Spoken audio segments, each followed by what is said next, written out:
Ibu Retno Marsudi sendiri yang bolak-balik telepon, SMS, Bang Onim, Bang Onim, Bang Onim. Jadi memang ini sudah memasuki ranah bahwa tidak hanya tugasnya Muslim Indonesia, tapi sudah menjadi tugasnya elemen bangsa di Indonesia, baik itu pemerintah, Muslim Indonesia, masyarakat non-Muslim pun mereka punya kewajiban sendiri. Para sandera contohnya sudah saling berperang, tapi sanderanya udah angkat tangan dan minta ampun, itu dilarang untuk dibunuh. Dan itu yang diimplementasikan oleh pejuang saat ini. Coba kita lihat para sandera, ada nggak para sandera wanita atau anak-anak dibunuh oleh pejuang Palestina? Nggak ada sama sekali. Tapi kan mereka di sana, mereka sudah tidak mengetahui norma, tidak punya rasa kemanusiaan, dan sudah memasuki ranah yang kita kenal dengan kejahatan perang. Saat ini sudah kejahatan perang, karena sasaran mereka itu sebenarnya bukan militer untuk militer, tapi militer untuk bayi, militer untuk anak-anak, militer untuk wanita. Itu yang terjadi di sana. Jadi memang sengaja untuk menghabiskan manusia yang ada di jalur Gaza, baik Islam maupun Kristen.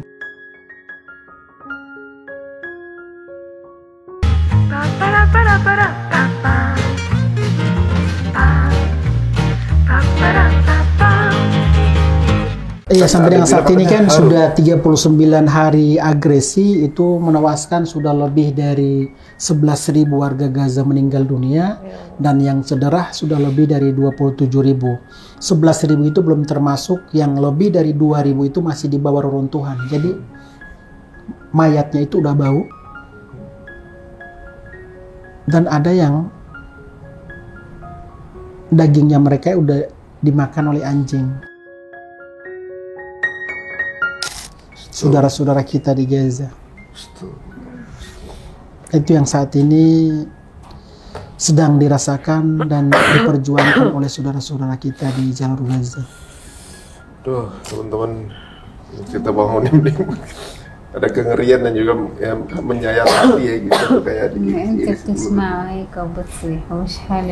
kata istri saya, kalian saja yang baru mendengar seperti ini sudah tidak kuat dan melindangkan air mata, bagaimana melihat langsung seperti kami di sana.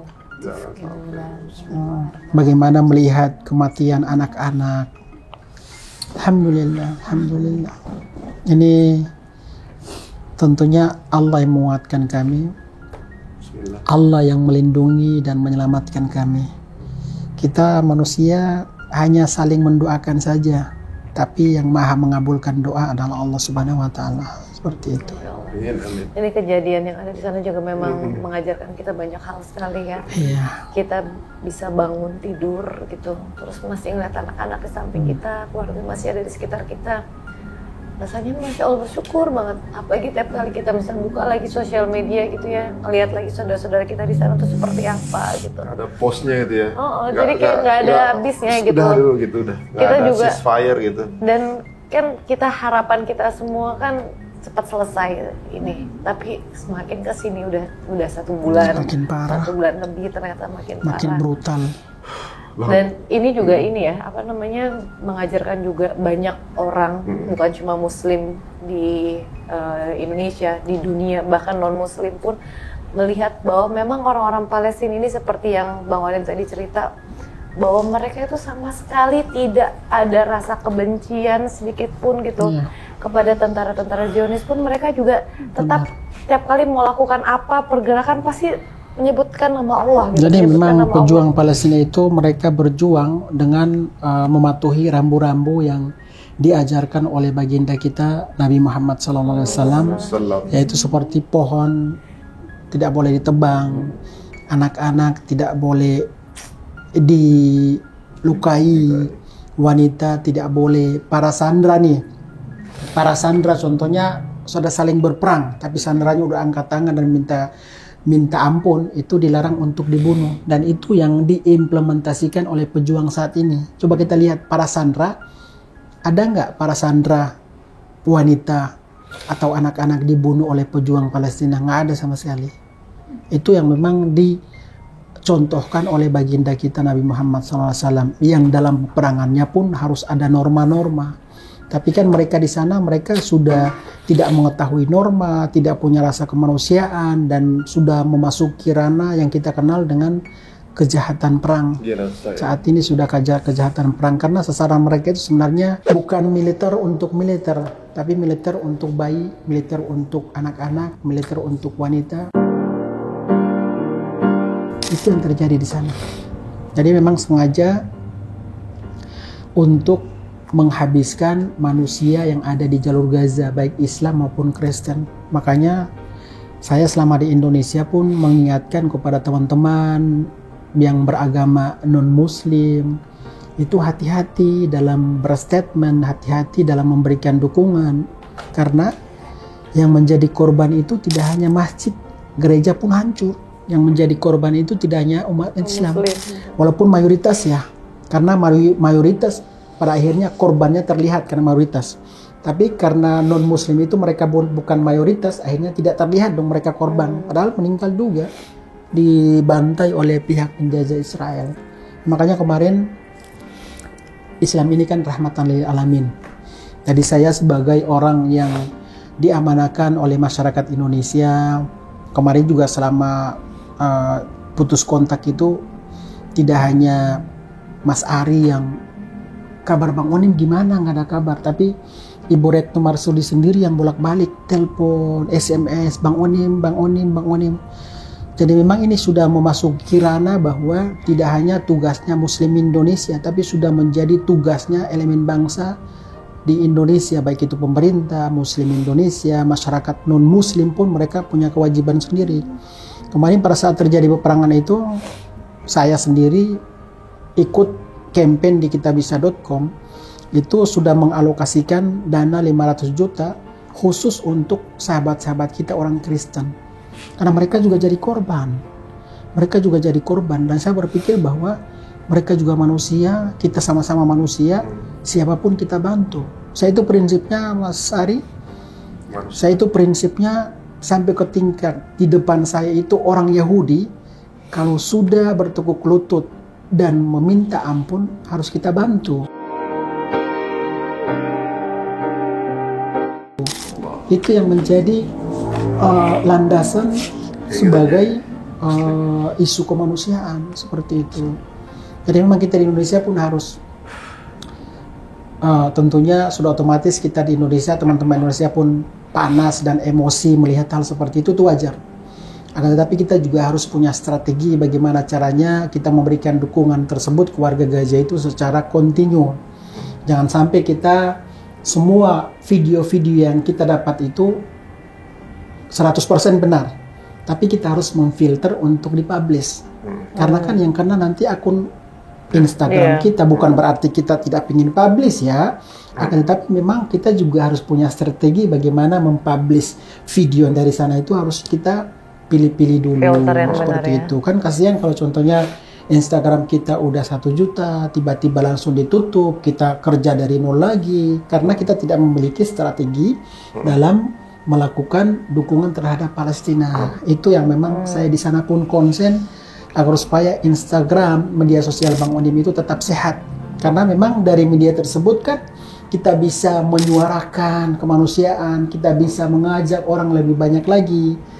Jadi ya filternya kita itu pertama di tangan, yang kedua di sini, jaga emosi juga. Baru jaga emosi juga, seperti itu. Jadi di sana terjadi peperangan, kita di sini bagaimana caranya tetap saling merangkul, tetap menjaga ukhuwah, tetap menjaga toleransi antar agama. Seperti itu yang memang harus kita kedepankan. Masya Allah, luar biasa. Dan sekarang nih kita lihat ya bagaimana dulu Palestina ini tidak diketahui sedang dijajah, tapi sekarang seluruh dunia mengibarkan bendera Palestina. Betul. Seluruh dunia mengakui keberadaan negara ini. Secara tidak langsung, de facto, semua seluruh dunia mencintai, menyayangi, dan juga berpihak kepada Palestina. Iya, karena mereka berpikir juga kita manusia, mereka juga manusia kan.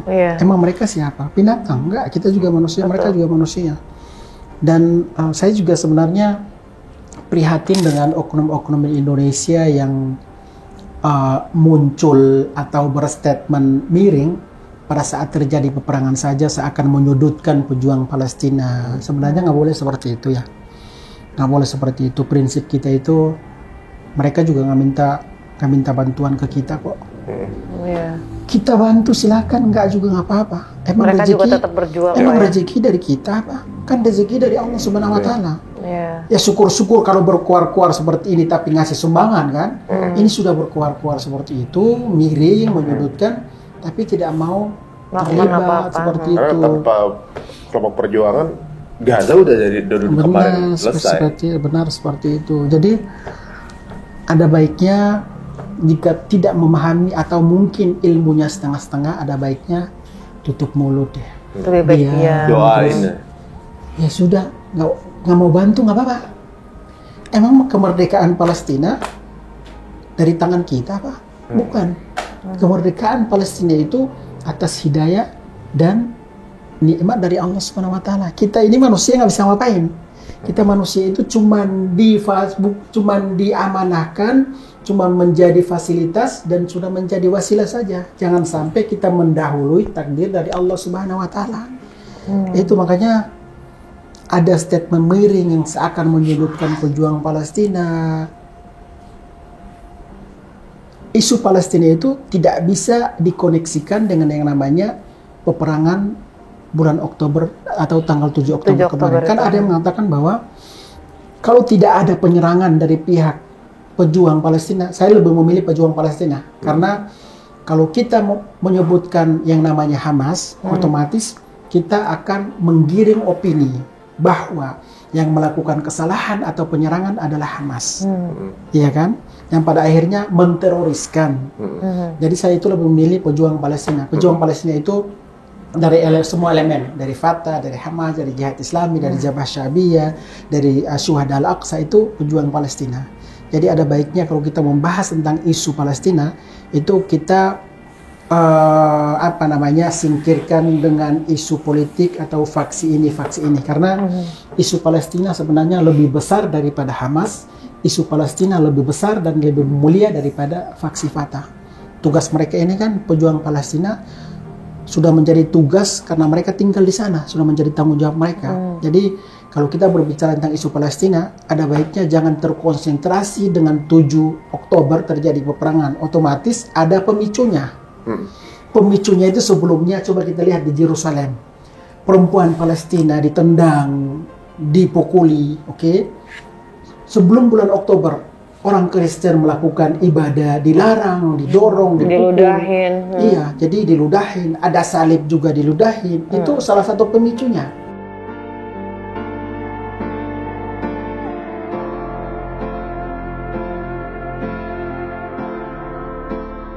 Hak tiga agama, dan ini memang pada zaman Umar bin Khattab pun sudah dikatakan bahwa di sini ada orang Kristen yang tinggal damai, silakan. Orang Yahudi tinggal damai, silakan, walaupun mayoritasnya siapa?